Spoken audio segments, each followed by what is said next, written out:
আচ্ছা বলছি, এটা তোমার কি হয়, বেস্ট ফ্রেন্ড না বোন? এটা আমার বয়ফ্রেন্ড। কি সত্যি বলছি নাকি? হ্যাঁ, তুমি কে হও তাহলে? গার্লফ্রেন্ড। এগুলো কি সম্ভব নাকি? এই 2026 দাঁড়িয়ে সব সম্ভব। কি বলছো, এগুলো কি সত্যি সম্ভব? আরে দাদা, আমরা লেসবিয়ান।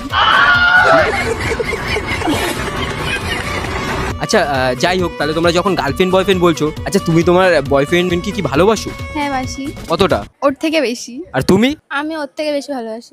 নাটক কম কর প্রিয়। এ ওর থেকে, তাহলে আজকে প্রমাণ হয়ে যাক। হ্যাঁ, কিন্তু কিভাবে? তুমি ওকে ওর ফোন চেক করতে দাও, আর তুমি তোমার ফোনটা চেক করতে দেবে, ঠিক আছে? পারবে? হ্যাঁ, পারবো। তুমি পারবে? হ্যাঁ, পারবো।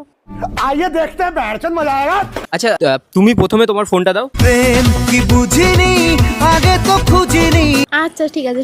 সব ঠিক আছে? হ্যাঁ, সব ঠিক আছে। আচ্ছা এবার তোমারটা তুমি দাও। না, আমি ফোন দিতে পারবো না। কেন দেবো না? আমার ভালো লাগে না, তাই আমি দেবো না। এটা কি ধরনের কথা? তুমি কি আমার জন্য লয়াল না? হ্যাঁ, লয়াল। এ কি, তাহলে তুমি তো বললে তুমি ফোন দেবে, এখন তুমি এরকম কেন করছো? ফোনে পার্সোনাল জিনিস আছে। নাটক কম কর প্রিয়। আমার থেকেও পার্সোনাল। কি বলবো, তাহলে তো তোমার বয়ফ্রেন্ডটা কিরকম বেরালো এটা? তাহলে তোমার বয়ফ্রেন্ড কি লয়াল, এবার বলো? লয়াল না, ও আমার সাথে এরকম করবে আমি কোনো সময় বুঝতে পারিনি।